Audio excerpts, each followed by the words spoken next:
Mardi Gras crisis continued today in New Orleans. Festivities in the city itself have been canceled because the police are on strike, although some parades are being held in the suburbs. A judge ordered the police back to work, but so far the police have ignored the court order. The big Mardi Gras parades would normally go through the city. This year, because of the police strike, most were moved to the suburbs. In Harrisburg, Pennsylvania, an accident at a nuclear power plant. A spokesman said that a feed water pump broke down this morning, automatically shutting down the 3-mile nuclear power plant. Some radiated steam escaped into the atmosphere before the plant could be sealed off, but officials said there is no threat to health. The plant is 10 miles southeast of Harrisburg.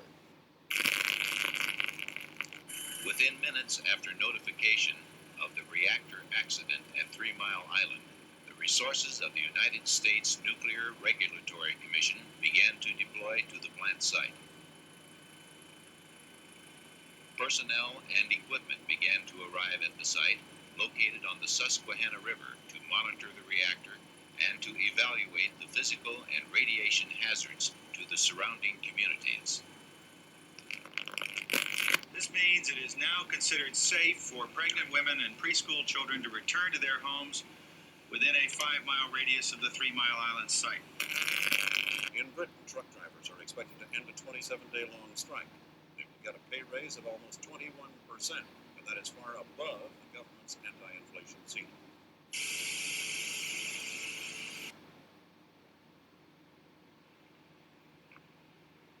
Thursdays after class, we usually go out to eat. Helen would always drink. Later, she would pick her daughter up at school and drive home. One day, there was a terrible accident. Well, what could I have done? If your friend has too much to drink, don't let her drive. Call a cab. Drive her yourself. We've got to start taking care of each other. That's what friends are for. I didn't want to insult her. I didn't...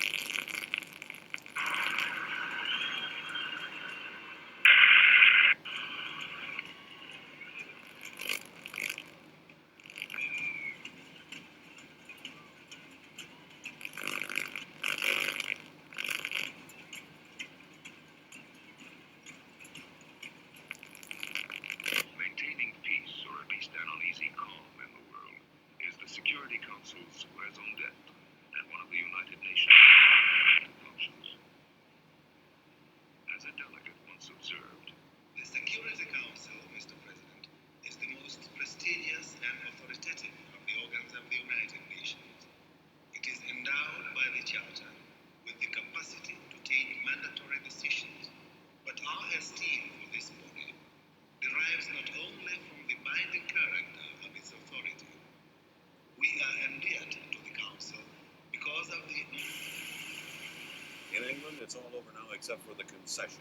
The Conservative Party of Margaret Thatcher has won the most seats in Britain's Parliament, and Mrs. Thatcher is apparently to be the first woman Prime Minister in that country, and in all of Europe for that matter. James Callaghan's Labour government is out. The Tories are in, with the first majority government in 5 years. Margaret Thatcher, nicknamed the Iron Lady, becomes Britain's first woman in the top job. As having an entirely, what you would call a middle-class approach. I call it a fundamentally conservative approach with a small c, because it's founded on belief in the dignity of the human personality. This picture of devastation in an open field a half-mile northwest of Chicago's O'Hare Airport is all that remains of the worst aviation accident in U.S. history. A temporary morgue has been set up in an American Airlines hangar. Pathologists, dentists, and a disaster team are working on the grim identification process. But they say that...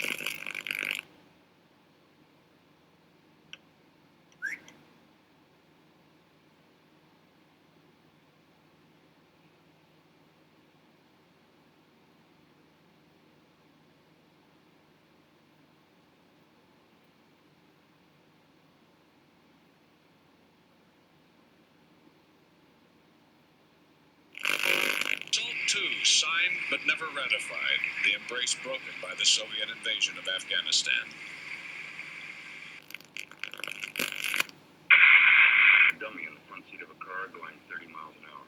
Watch what happens when the car stops. Now the the dummies wearing a lap belt with lap and shoulder belts. See the difference? I thought these films might help you decide what to do the next time you get in your car. Well, we know safety belts are a real headache, but look at it this way. Your headache could be...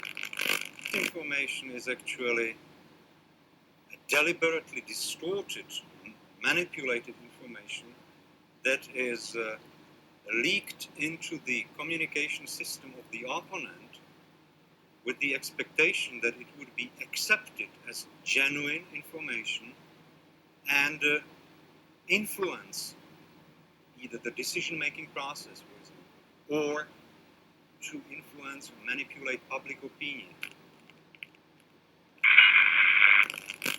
La désinformation, ce n'est pas simplement le mensonge.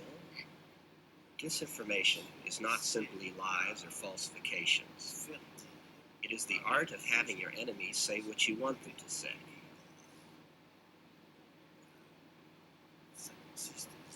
This consists in conditioning Western journalists by the USSR in such a way that in perfectly good faith, or sometimes for different reasons, even sometimes financial reasons, these journalists would write what the Soviet Union would like them to write. After which, TASS takes their text and says, "You see, even the Western press is saying this." Active measures, and these go even further, consist in making up completely false documents which they try to have distributed as authentic Western documents. Both techniques have enormous importance in the strategy of mental destabilization of the West by the Soviet Union. Totale de l'Occident par l'Union soviétique. At the moment, the Soviets are involved in active measures all over the world in practically any country. The number of operations which they are running can be counted only in thousands. After an hour and 10 minutes, Mr. Carter left the hospital wearing a figure-8 harness to keep his shoulders erect and a sling on his left arm. Tonight, the White House said Mr. Carter had fractured his left collarbone and is taking medication for his considerable pain.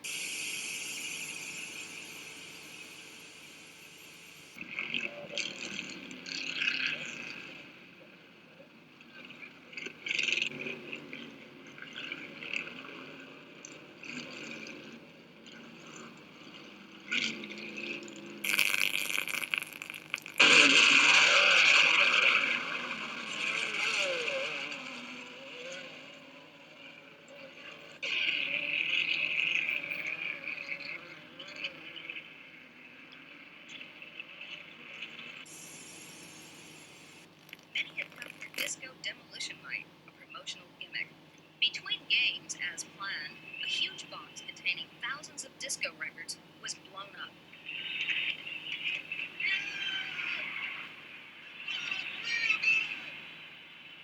The rest was unplanned.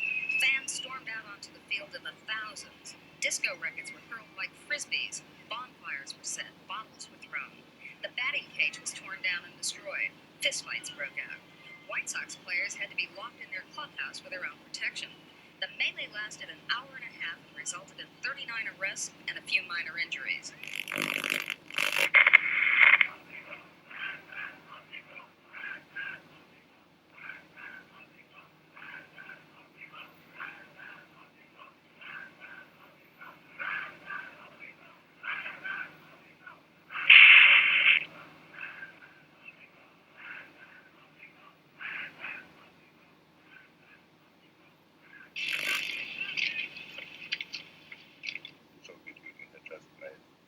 Massive arms deal with Iraq and was pouring large quantities of the most modern equipment into Iraq.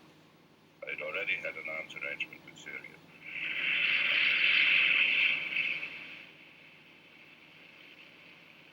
That is a criticism that is, and that one should reflect upon, the lack of understanding of the impact of economic change on political change. That is a lesson we ought to learn for the future.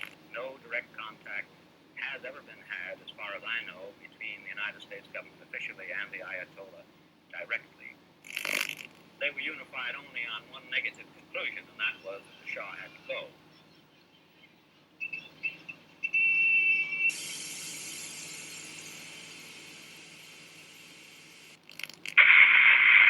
These machines not only verify the number of bills, but also detect any possible counterfeits.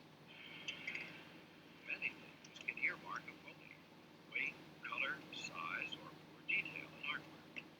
Once identified, it is cataloged and sent off to the Secret Service for investigation.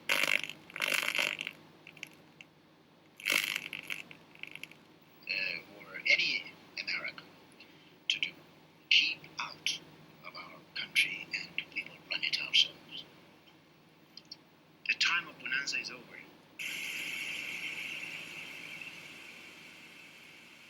Two relief wells are being drilled to divert the flow of oil and eventually shut it off. One relief well is less than 1,200 feet from its target. Oil officials say if it's successful, the world's biggest oil spill could be over in less than a month, whether the cone works or not.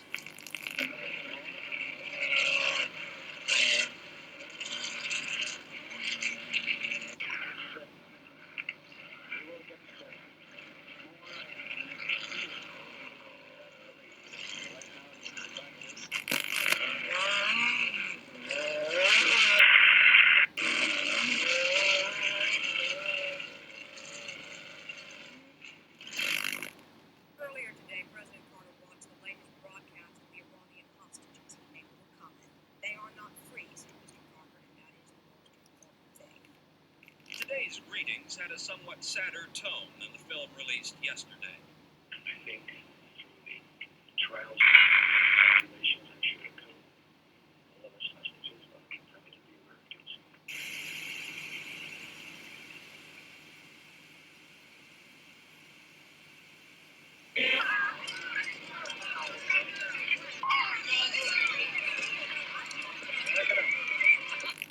60 years of work by the Save the Children Fund. It must have seemed such a simple title in 1919 to our founder, Eglantine Jebb. It was a cry from the heart, which was answered with such enthusiasm and efficiency that in the following 60 years, the fund has never lost sight of the simple basic principles that Miss Jebb instilled to help the children of Eastern Europe after the First World War. Story out of Cincinnati this morning, a bizarre tragedy. 11 people killed when a rock concert crowd went out of control. A huge crowd waiting for general admission seats suddenly surged toward entrance doors, the people elbowing and kicking each other. Many were pushed under and the crowd stampeded over them. 11 died. The report It just went crazy. There was a girl in front of me, she fell down and people were stamping on top of her and everything, and I was trying to help her up and they were just hitting everybody and just trying to kill to get into the concert. Ladies and gentlemen, Ronald Reagan. Good evening. I'm here tonight to announce my intention to seek the Republican nomination for president. You know, someone once said that the difference between an American and any other kind of person is that an American lives in anticipation of the future because he knows it'll be a great place. Other people fear the future as just a repetition of it. And tragically, as the cost of living keeps going up, the standard of living, which has been our great pride, keeps going down. The people have not created this disaster in our economy. The federal government has. It has overspent, overestimated, and overregulated. It has failed to deliver services within the revenue it should be allowed to. As president, I would use every power at my command to make the federal establishment respond to the will and the collective wishes of the people. We must force the entire federal bureaucracy to live in the real world of reduced spending, streamlined function, and accountability.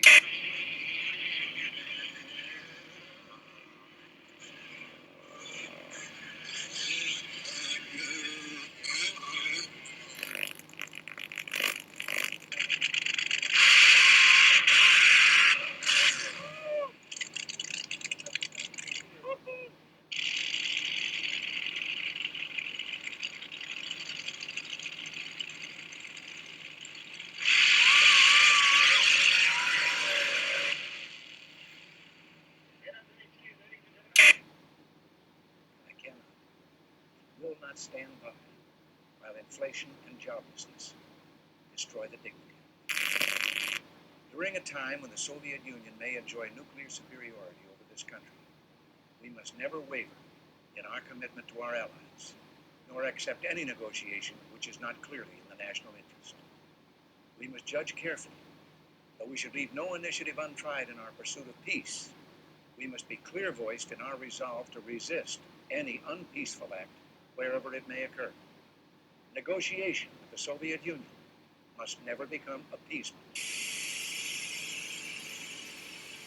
If the auto industry can't do it, government researchers will. The Department of Transportation today unveiled what it is calling the safety car. It says it hopes it will all be driving it in the 1980s. DOT says the car gets more than 30 miles to a gallon of gas and is safe in a crash at speeds up to 50 miles an hour. A mid-size prototype car developed for the U.S. Department of Transportation. It averages 32 miles a gallon, can take a head-on crash at 50 miles an hour without injury to the occupants, and can be produced for less than $6,000. You've got a great demand now for fuel economy cars, and so we're saying to them fuel economy will sell. They've always doubted that before.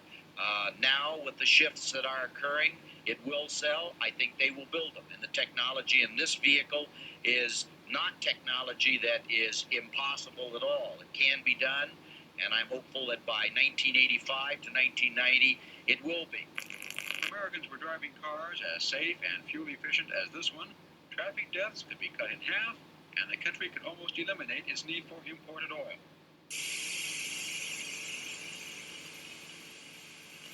Meanwhile, the Soviets not only ignored President Carter's withdrawal deadline yesterday, their invasion force is said to be growing. The U.S. Olympic Committee is going to go ahead and pick a Summer Olympics team, whether the team goes to Moscow for the Games or not, and it looks like Americans will not be going.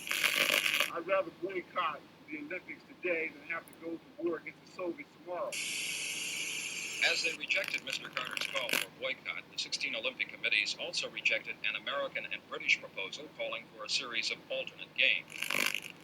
As you know, there is a big debate boiling up around the country. Should we not boycott the Moscow Olympics because of the Soviet invasion of Afghanistan? President Carter's tough line against the Soviets in his State of the Union speech produced a lot of news today.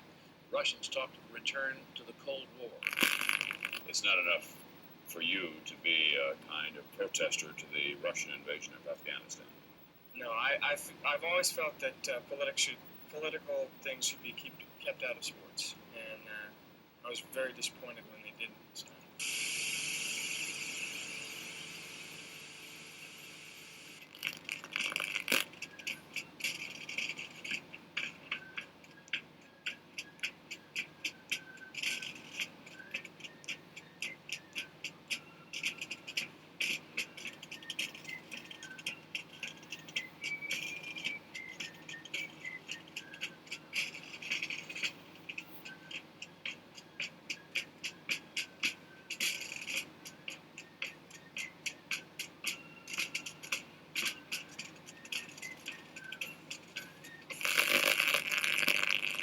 Told all along that this operation was not likely to succeed. Therefore, we were led to believe it would not occur. I think if they had talked with us, we would have consulted and advised them, as I did this weekend at a conference, not to undertake this kind of an operation because of the high risk involved and the risk of failure, which would be calamitous to us. At Arlington National Cemetery today, 3 American Air Force men who died on that raid were buried with full honors.